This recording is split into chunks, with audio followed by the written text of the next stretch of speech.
आदाब, मैं हूँ तृप्ति नाथ और आवाज़ द वॉइस की तरफ से मैं यहाँ जामिया मिलिया इस्लामिया की कुलपति नजमा अख्तर साहिबा के साथ एक मुलाकात के लिए उनके दफ्तर आई हूँ। यहाँ की आप सेंट्रल यूनिवर्सिटी की पहली वुमेन वाइस चांसलर हैं और इस मुकाम तक पहुँचने के लिए, इस पद तक पहुँचने के लिए आपने सफ़र कैसे तय किया?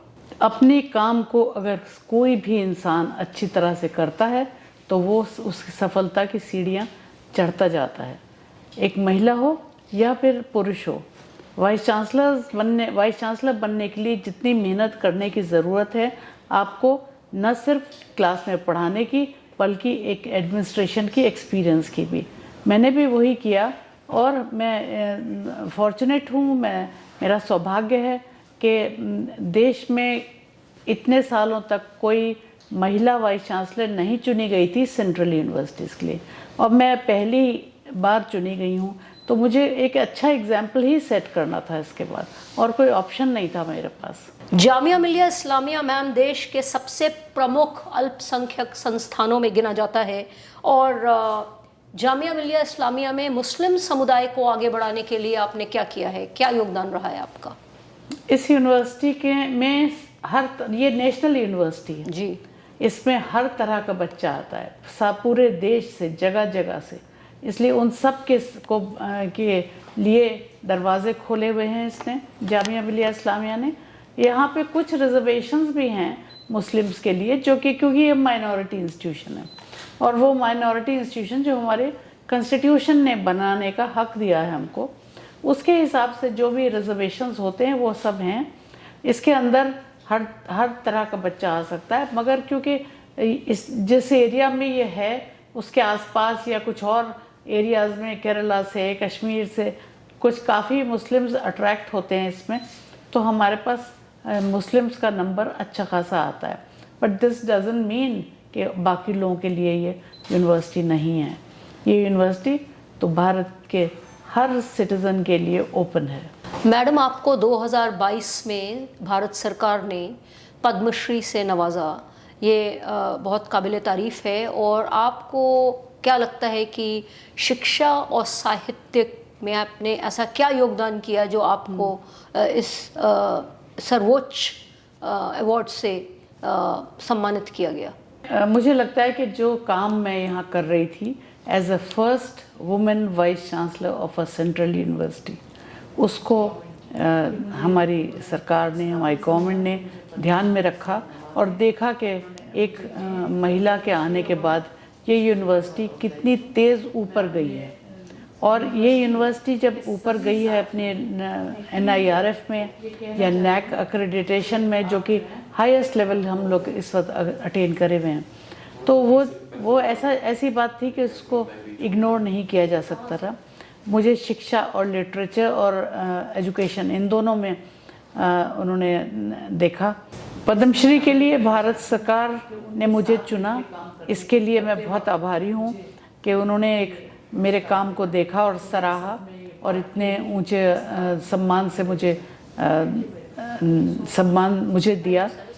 और मैं साथ ही साथ जामिया के अपने साथियों को भी इसमें शामिल करना चाहती हूँ कि उनके साथ मिलके काम करते वक्त मुझे ये पुरस्कार मिला, तो मैं सब में ये बांट के ही इसका आनंद लेना चाहती हूँ। प्रोफेसर अख्तर, आपके नेतृत्व में विश्वविद्यालय ने ऐसे कौन से ठोस कदम उठाए हैं जिससे कि देश विरोधी ताकतें कैंपस का माहौल ना बिगाड़ें? कि देश विरोधी ताकतें तो हमारे यहाँ कैंपस में नहीं आती हैं, कोई भी पॉलिटिकल पार्टीज़ नहीं आती हैं, उनके एक स्टूडेंट विंग्स आते हैं जी। उनके लिए मैंने ज़रूर ये किया हुआ है कि ये यूनिवर्सिटी इस वक्त फुल फ्लेजेड चल रही है, इम्तहान हो रहे हैं, एडमिशन्स हो रहे हैं, इस वक्त हम कोई भी डिस्टर्बेंस बर्दाश्त नहीं करेंगे। तो किसी भी पॉलिटिकल पार्टी से जुड़ा हुआ कोई भी स्टूडेंट का विंग यहाँ पे आके अगर वो यूनिवर्सिटी के डिसिप्लिन को ख़राब करता है तो हम एक नॉर्मल तरीके से उसके अगेंस्ट एक्शन ले सकते हैं। और ये इंश्योर भी करते हैं, ये भरोसा देना कि ये एक पर्टिकुलर विंग स्टूडेंट विंग के पीछे नहीं है, ये सबको बराबर ट्रीट कर रही हैं, ये भरोसा हमने दिया हुआ है। और जो भी स्टूडेंट यहाँ पे अच्छी पढ़ें, लर्न करें, रिसर्च करें, सब चीज़ों के लिए खुली हुई है, सिर्फ इनडिसिप्लिन ना करें। हाल ही कुछ सालों में जामिया मिलिया इस्लामिया विश्वविद्यालय ने इंफ्रास्ट्रक्चर डेवलपमेंट के क्षेत्र में महत्वपूर्ण प्रगति की है, और इसकी सफलता में किन चीज़ों का योगदान रहा है? ये यूनिवर्सिटी 100 साल पुरानी है, आप जानते हैं जी। 100 साल पहले से बनी हुई बिल्डिंग्स अब बहुत पुरानी हो चुकी हैं, और कुछ बिल्डिंग्स जो बीच में भी बनी वो काफ़ी साल गुजर गए हैं। इसलिए ज़रूरी था कि इन बिल्डिंग्स की अपकीप बहुत अच्छी तरह की जाए, और नई बिल्डिंग्स, नए हॉस्टल्स, नए डिपार्टमेंट्स बनाने की तैयारी की जाए। तो हमारी यूनिवर्सिटी ने एक हीफा नाम का लोन होता है, वो मिलता है गवर्नमेंट से, उसको लेके और बहुत लार्ज स्केल पे अपने डिपार्टमेंट्स, हॉस्टल्स, टीचर्स के रेजिडेंसेस और डिफरेंट तरह के बिल्डिंग्स को बनाने की पहल की है। बहुत जल्दी वो आपको दिखाई देंगे, और वो बहुत हाई राइज बिल्डिंग्स होंगी और लेटेस्ट बनी हुई शानदार बिल्डिंग्स होंगी। प्रोफेसर अख्तर, आपने जामिया विश्वविद्यालय में अपने प्रांगण में विविधता और समावेश को बढ़ावा देने के लिए ऐसे कौन से ठोस कदम अपनाए हैं जिससे कि विद्यार्थियों के लिए, खासकर वे विद्यार्थी जो सीमांत समुदायों से, मार्जिनलाइज्ड कम्युनिटीज़ से हैं? हमारे यहाँ काफ़ी विद्यार्थी हैं मार्जिनलाइज्ड कम्युनिटी के। क्योंकि वो क्यों आते हैं? क्योंकि हमारी फ़ीस कम है। यही नहीं कि ये बहुत मशहूर यूनिवर्सिटी है, इस मशहूर यूनिवर्सिटी की फ़ीस भी बहुत कम है, क्योंकि आमतौर पे हमारा स्टूडेंट इतने पैसे नहीं दे पाता। और उनके लिए हमने ये कोशिश की है कि उनको ये अट्रैक्ट कर सके बच्चों को, और वो नए नए कोर्सेज़ खोले हमने। बहुत सारे वो कोर्सेज़ जो कि आगे निकल के वो अपनी लाइफ में कुछ कमा खाएंगे, कुछ जल्दी उनको जॉब्स मिलेंगे, दूसरों को भी जॉब्स दे पाएंगे, अपना स्टार्टअप कर पाएंगे। ऐसे बहुत सारे नए कोर्सेज़ हमने खोले हैं। जैसे डिज़ाइन का कोर्स है, ये लेटेस्ट है, और हॉस्पिटल एडमिनिस्ट्रेशन का है, डिफरेंट लैंग्वेजेस का है, फॉरेन लैंग्वेजेस के सारे कोर्सेज़ हैं हमारे यहाँ। संस्कृत भी है, बाकी इंडियन लैंग्वेजेस भी बहुत सारी हैं, और सोशल साइंस में मैनेजमेंट है, और डिफरेंट तरह के कोर्सेज़ हैं। तो ऐसे कोर्सेज जैसे लॉ है, इंजीनियरिंग है, इसमें हर एक किसी बच्चे के लिए कुछ ना कुछ उसकी पसंद का कोर्स ज़रूर मौजूद है। अगर हॉस्पिटल एडमिनिस्ट्रेशन में इंटरेस्टेड नहीं है तो होटल मैनेजमेंट में इंटरेस्टेड होगा। तो बच्चे का इंटरेस्ट देखना पड़ता है, तभी वो आता है और तभी वो कंप्लीट करता है, और उसके बाद फ्लरिश करता है, उसके बाद वो बढ़ता है और वो इस यूनिवर्सिटी का नाम करता है, अपने पेरेंट्स का नाम करता है, इस देश के लिए वो एक अच्छा सिटीज़न बनता है।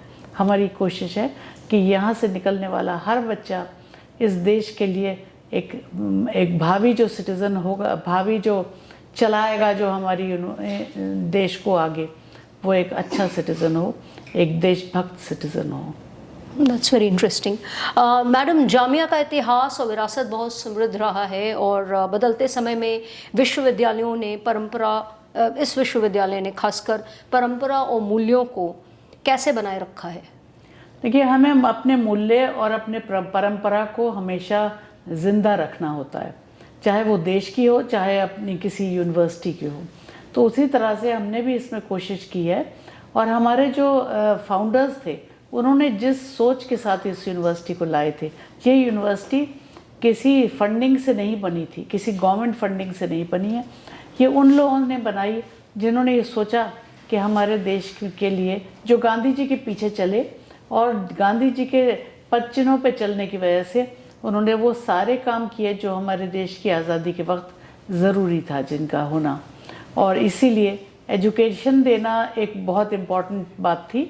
जब हमारे बच्चे पढ़ेंगे, हमारे टीचर, हमारे स्टूडेंट्स पढ़ेंगे यहाँ पे, तो देश में पढ़े लिखे लोगों की संख्या बढ़ेगी, और आज़ादी के वक्त हमें पढ़े लिखे लोगों की संख्या की बहुत ज़रूरत थी।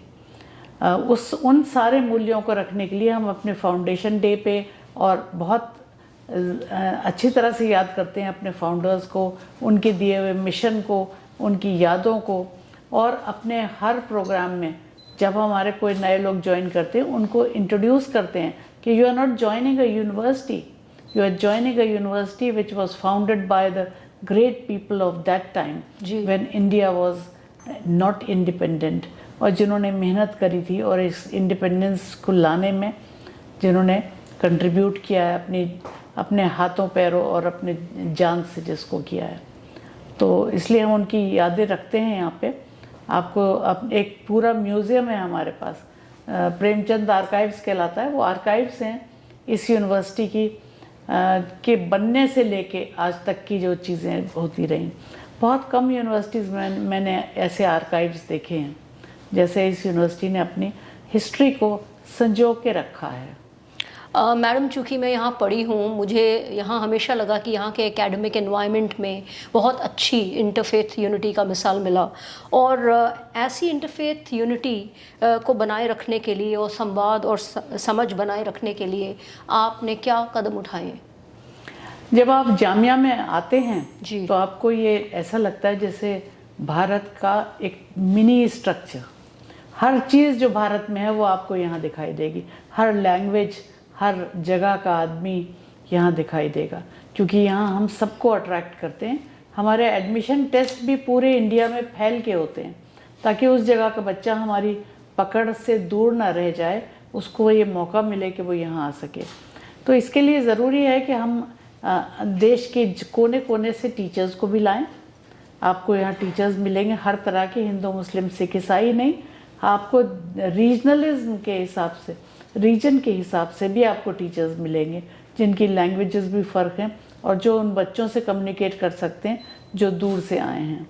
और ऐसे ही हमारे स्टूडेंट्स और टीचर्स, रिसर्चर्स और सभी मिलेंगे हर तरफ के, जिससे कि हमने इस भारत की जो खूबसूरती है, जो इसकी डाइवर्सिटी है, उसको हमने बना के रखा है। वो हमारे कंट्रोल में है।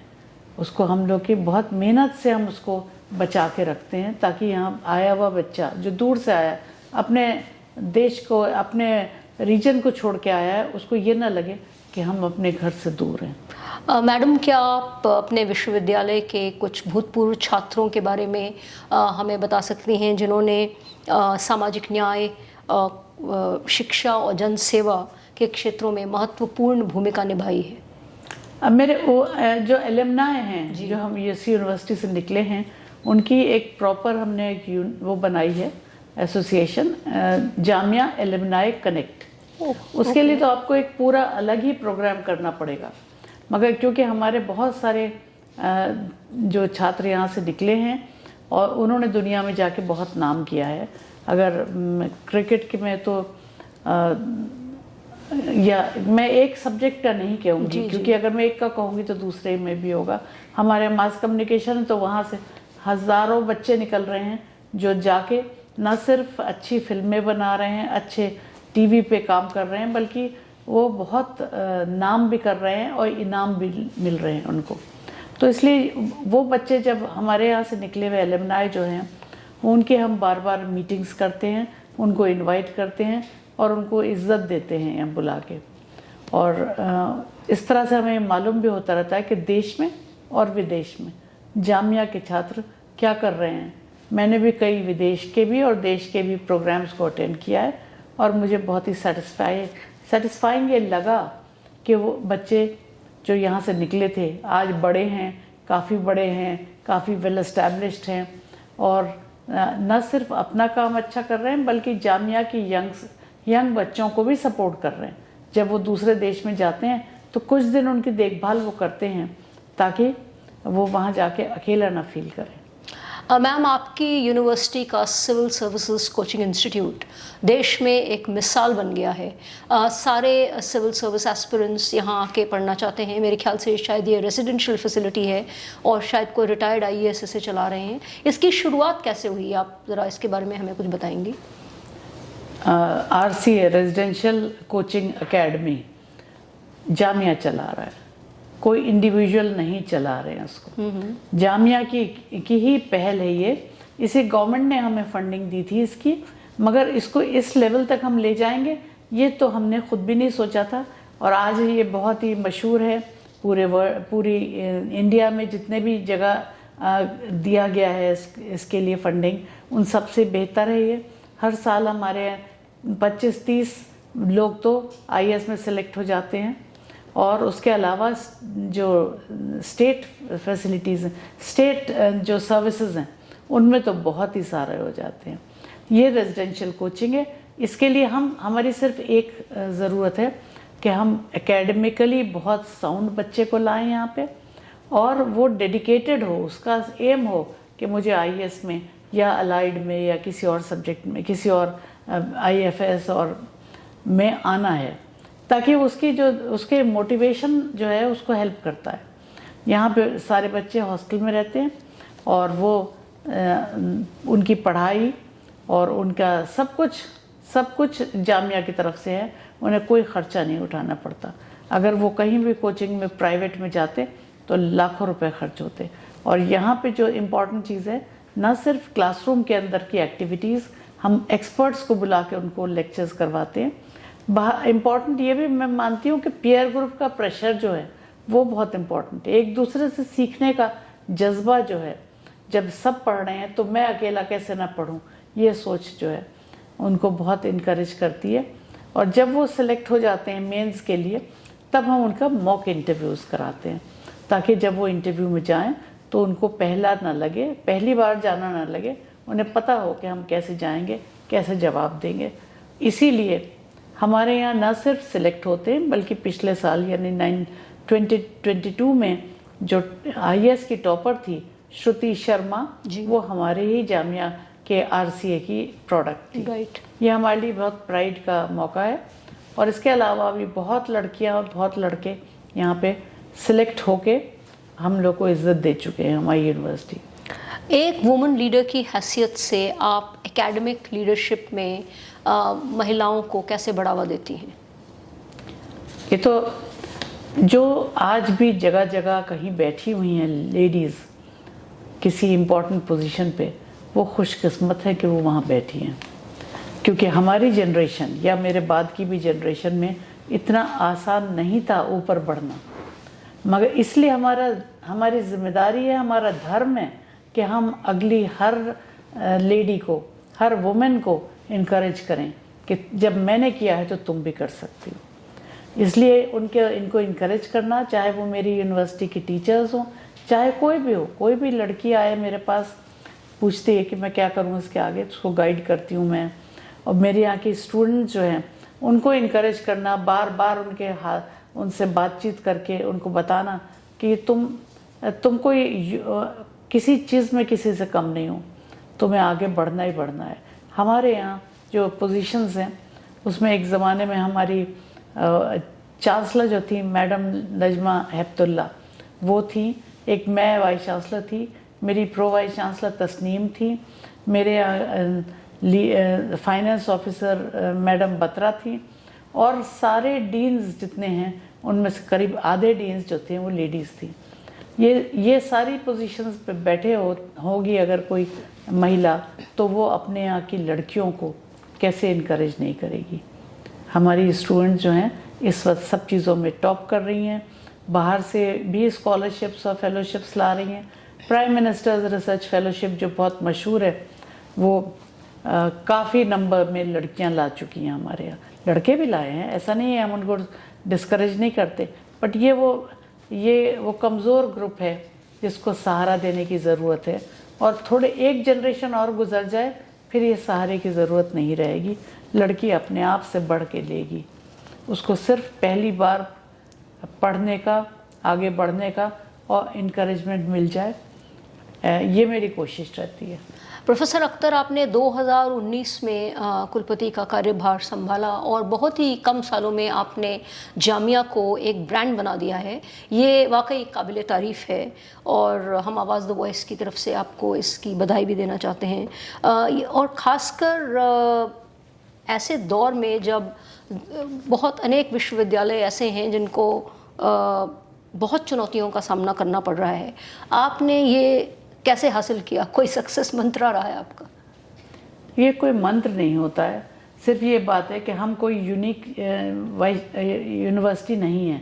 जो प्रॉब्लम्स हर यूनिवर्सिटी में वो हमारे यहाँ भी हैं, और उनको हैंडल करने का सिर्फ स्टाइल थोड़ा सा डिफरेंट हो सकता है, और कोई वाइस चांसलर अकेला हैंडल नहीं कर सकता। ये मैं कहूँगी, क्रेडिट तो मिल जाता है, मगर उस वक्त वाइस चांसलर सिर्फ अपने साथियों को जगाने का काम करता है। हमारे यहाँ जितने भी टीचर्स हैं वेल क्वालिफाइड हैं, उनको थोड़ा सा इनकरेज करने की ज़रूरत है कि आप रिसर्च करो। हम रिसर्च में बहुत आगे निकल गए हैं, अब जितनी रिसर्चेस पर ईयर होती थी उससे बहुत ज़्यादा हो रही हैं आजकल। उनको इनकरेज कर रहे हैं, और हम हमारी हर एक्टिविटी में लोग जो पार्टिसिपेट कर रहे हैं वो यहीं के अपने प्रोडक्ट हैं, हम बाहर से कुछ भी नहीं लाए हैं इसके अंदर। रही बात इसकी कि हम अपने रिसोर्स जनरेशन थोड़ा बहुत करते हैं, जिसके साथ हमारे रिसोर्स की फंडिंग की जो कमी होती है वो पूरी हो जाती है, और ख़र्चा भी देखभाल के करते हैं, क्योंकि हमेशा औरत अपने घर में भी ख़र्चा देखभाल के ही करते जानती है। तो इसलिए ये कोई अजीब बात नहीं है कि हम अननेसेसरी खर्च जगह पे खर्च नहीं करके ज़रूरत की एरिया में खर्च कर रहे हैं।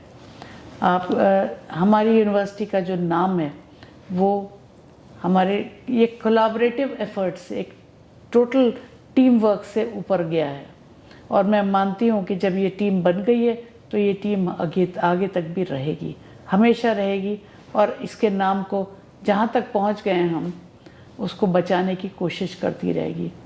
NIRF में हम नंबर 3 हैं इंडिया में। जी, एक आखिरी सवाल मैम, आप जामिया मिलिया इस्लामिया यूनिवर्सिटी समुदाय और जनता के लिए कोई संदेश देना चाहेंगी? आपने जो एक नाम दिया, बात कही अभी, ब्रांड जामिया, मैं उससे बहुत एग्री करती हूँ। जामिया अब एक ब्रांड हो गया है, और लोगों को अपने इस नाम को बचा के रखना है, हमारे जामिया के लोगों को, और उसके लिए जितनी मेहनत उन्होंने मेरे सामने की है उतनी मेहनत आगे भी करते चले जाएं। मुझे पूरा यकीन है कि यहाँ के लोग जो हैं, हमारे टीचर्स इतने वेल क्वालिफाइड हैं, इतनी रिसर्चेस बहुत अच्छी है, हमारी बहुत रेलेवेंट रिसर्चेस है। ऐसा नहीं कि किसी भी टॉपिक पे कर रहे हो, जो हमारे देश को ज़रूरत है हम उस एरिया में रिसर्च कर रहे हैं। अपने लोगों को मैं ज़रूर कहूँगी कि तुम में जो हमारे टीम है उसमें बहुत दम है, वो आगे भी ऐसी ही सब चलती रहेगी, और चैलेंजेस को से बचना नहीं है, हमें चैलेंजेस को आगे बढ़ के लेना है, उनको हैंडल करना है और उनको जीतना है। और वो जीत की जो खुशी होती है वो जामिया के लोग बहुत दिनों से उसे देख रहे हैं, उसको कहते हैं एक्सपीरियंस कर रहे हैं। मुझे भी इस सक्सेस की वजह से शायद आइडेंटिफाई किया गया, और मुझे अवार्ड मिला गवर्नमेंट का, पद्मश्री का। तो वो भी एक मैं मानती हूँ कि वो पूरी जो है ये टीम वर्क का ही काम था, जिससे मुझे ये हाईलाइट किया गया, और मुझे ये बेनिफिट मिला कि मुझे ये अवार्ड मिले। उसको मैं सबको डेडिकेट करती हूँ। That's very great of you actually. एक बार फिर मैं आवाज़ द वॉइस की तरफ से आपका शुक्रिया अदा करना चाहती हूँ कि आपने हमें यहाँ इतना वक्त दिया। बहुत बहुत शुक्रिया madam, thank you very much. Thank you very much.